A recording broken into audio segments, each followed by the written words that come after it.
Secretaría de Educación Pública, Gobierno de la República.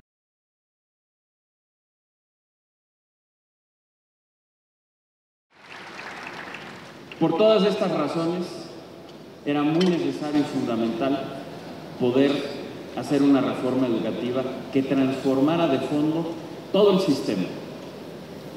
Recuperar la rectoría del Estado, replantear la relación entre el Estado y el magisterio, reorganizarla, crear y generar una carrera profesional para los maestros para que pudieran hacer una carrera a partir del mérito, del esfuerzo y de una razón académica, pedagógica y no política.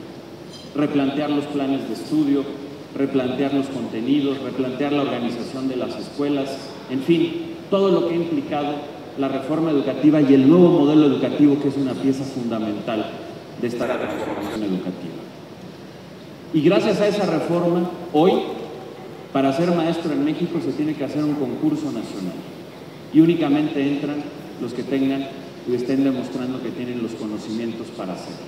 Eso es un parteaguas extraordinario entre lo que había y lo que hoy hay para poder seleccionar a los mejores y que estén en los salones de clase. Hoy, si un maestro quiere ser director, tiene que competir por esa plaza. También es un parteaguas, se acabó la búsqueda del influyentismo, todo se da por mérito y por esfuerzo y esto está permitiendo alinear y que los maestros se apropien de su vida profesional y que sea a partir del esfuerzo y del mérito que logren el poder ascender, el poder ganar más y el poder tener un reconocimiento en su trabajo diario y cotidiano. De igual manera, hoy tenemos ya, después de una amplia consulta, un nuevo modelo educativo que está generando un cambio radical en el enfoque pedagógico que teníamos en nuestro país. Estamos pasando de un modelo que estaba centrado prácticamente o centralmente en la memorización a uno en el que los niños y las niñas puedan, como decimos, aprender a razonar, aprender a discernir, que puedan formular hipótesis, que puedan desarrollar un pensamiento complejo, que sean críticos, pero que también sean responsables. Junto con ello estamos haciendo, se han introducido innovaciones muy importantes como las habilidades socioemocionales, que hoy sabemos que pueden ser tan importantes como los conocimientos formales. ¿Qué quiere decir esto?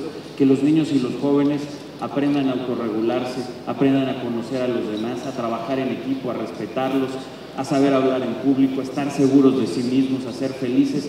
Todo eso que antes se pensaba que se nacía con ello o no, hoy sabemos que también se puede aprender en un salón de clases.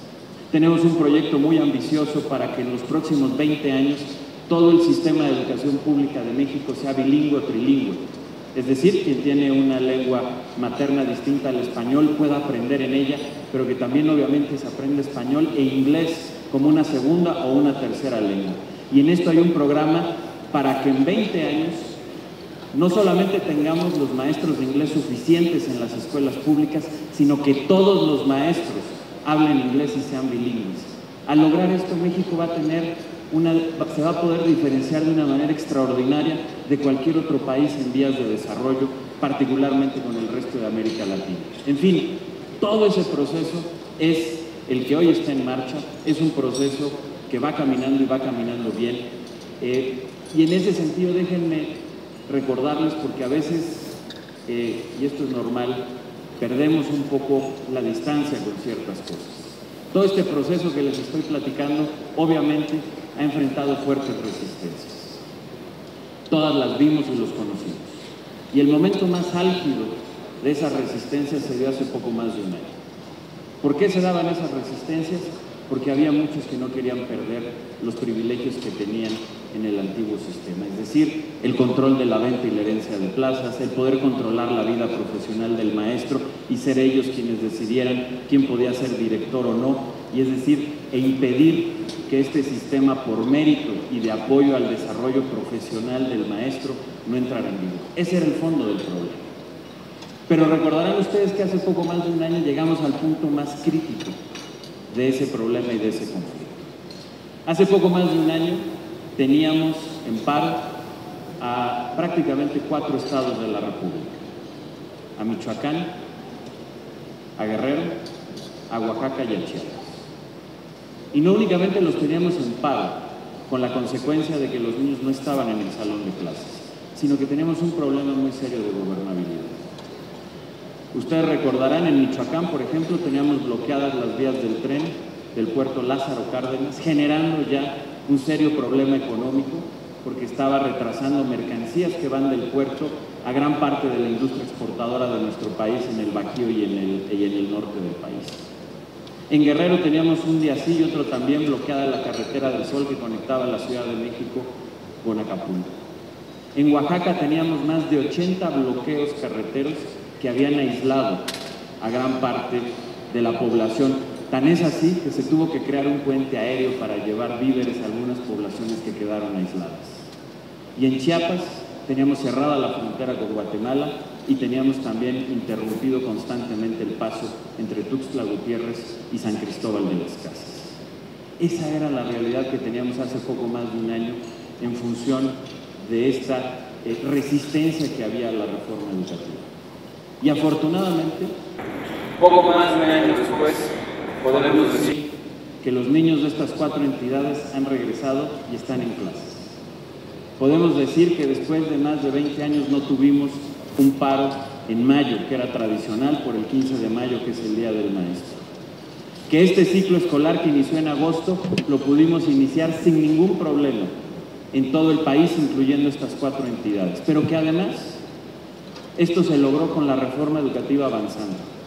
En este mismo año, por ejemplo, los normalistas de estas 4 entidades, de Guerrero, de Michoacán, de Oaxaca y de Chiapas, se han evaluado. Y no solo eso, los maestros que faltaban de evaluarse de estas entidades también lo hicieron.